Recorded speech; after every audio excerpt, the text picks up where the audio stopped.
નમસ્કાર. આજની આ ફાસ્ટ અને ટેકનોલોજીથી ભરેલી દુનિયામાં આપણે એક એવા વિષય પર વાત કરવાના છીએ જે સીધો આપણા સૌના જીવન સાથે જોડાયેલો છે. આ એક એવું મૌન યુદ્ધ છે જે આપણી આસપાસ રોજ લડાઈ રહ્યું છે. તો ચાલો માનસિક સ્વાસ્થ્યના આ અત્યંત મહત્વના મુદ્દાને ઊંડાણથી સમજીએ. સૌથી પહેલા વાત કરીએ આધુનિક સમયની સૌથી મોટી વિડંબના વિશે, આપણી ડિજિટલ દુનિયામાં છુપાયેલી એકલતા. જરા વિચારો, આપણે બધા ડિજિટલ રીતે એકબીજા સાથે સતત જોડાયેલા છીએ, ખરું ને? સોશિયલ મીડિયા પર કદાચ હજારો ફ્રેન્ડ્સ અને ફોલોઅર્સ હશે, પણ છતાં ક્યાંક ને ક્યાંક અંદરથી આપણે સાવ એકલા પડી ગયા છે. આજના સમયની આ એક બહુ જ કડવી સચ્ચાઈ છે.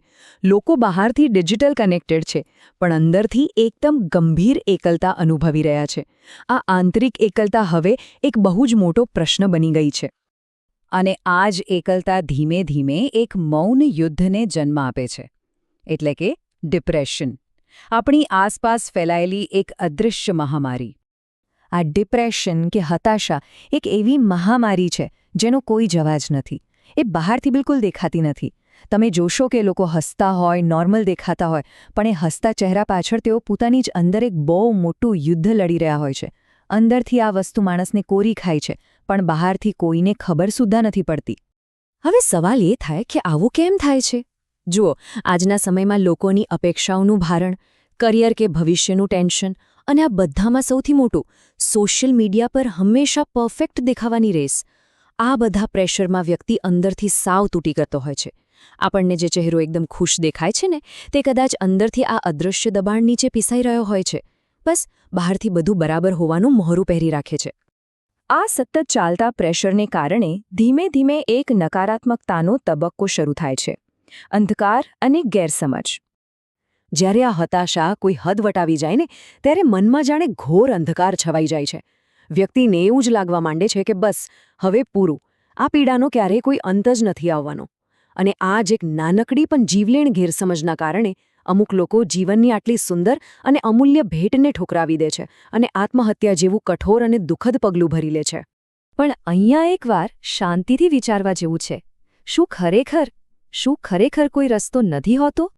જવાબ છે, રસ્તો ચોક્કસ હોય છે. અને અહીંથી જ શરૂ થાય છે આપણું આશાનું કિરણ અને જીવનનો સૌથી મોટો પાઠ. ના, એવું બિલકુલ નથી કે રસ્તો નથી હોતો. રસ્તો હંમેશા હોય જ છે. આપણા જીવનનો સૌથી મોટો પાઠ એ જ છે કે કોઈ પણ પરિસ્થિતિ, ભલે તે ગમે તેટલી ખરાબ હોય કે ભયાનક લાગતી હોય, તે ક્યારેય કાયમી નથી હોતી. ખરાબ સમય, પીડા કે હતાશા, આ બધું જ માત્ર કામચલાઉ છે. સમય હંમેશા બદલાય છે અને એની સાથે પરિસ્થિતિઓ પણ બદલાય જ છે. જરા વિચાર કરો, આપણું આ માનવ જીવન અને આપણી અંદર રહેલી ચેતના કેટલી વિશાળ છે. એની સામે આ નાનકડું કે ક્ષણિક દુઃખ, કોઈ નિષ્ફળતા કે રિજેક્શન તો સાવ જ નાનું છે. કોઈ એક નિષ્ફળતા ક્યારેય પણ તમારા આખા જીવનની વ્યાખ્યા નથી કરી શકતી. એક બહુ જ સરસ વાત છે, રાત ભલે ગમે તેટલી કાળી કેમ ન હોય, સવાર તો ચોક્કસ પડે જ છે.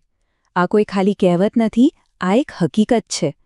આપણો ઉદ્દેશ્ય હંમેશા સમસ્યાનો અંત લાવવાનો હોવો જોઈએ, જીવનનો નહીં. જીવન છે તો આગળ અનેક નવી તકો અને સુંદર સવારો આપણી રાહ જોઈ રહી છે. તો પછી આ બધી સમસ્યાનો ઉકેલ શું છે? સૌથી મોટો અને અસરકારક ઉકેલ છે સંવાદ. જી હા, સંવાદ એટલે કે વાતચીત. આ એકદમ સરળ પણ સાચા અર્થમાં રામબાણ ઇલાજ છે. જ્યારે પણ અંદરથી એવું લાગે ને કે કંઈક તૂટી રહ્યો છે, ત્યારે બોલવું ખૂબ જ જરૂરી છે. પોતાની લાગણીઓને વ્યક્ત કરવી, કોઈની પાસે મદદ માંગવી, એ બિલકુલ નબળાઈ નથી. ઉલટું એ બતાવે છે કે તમારામાં પરિસ્થિતિનો સામનો કરવાની હિંમત હજુ પણ અકબંધ છે. અને જુઓ, આમાં આપણી બેવડી જવાબદારી બને છે. પહેલું તો એ કે જો તમે અંદરથી પીડાઈ રહ્યા છો, તો પ્લીઝ બોલો. તમારા મિત્રો, પરિવાર કે કોઈ પ્રોફેશનલ સાથે તમારા મનની વાત શેર કરો.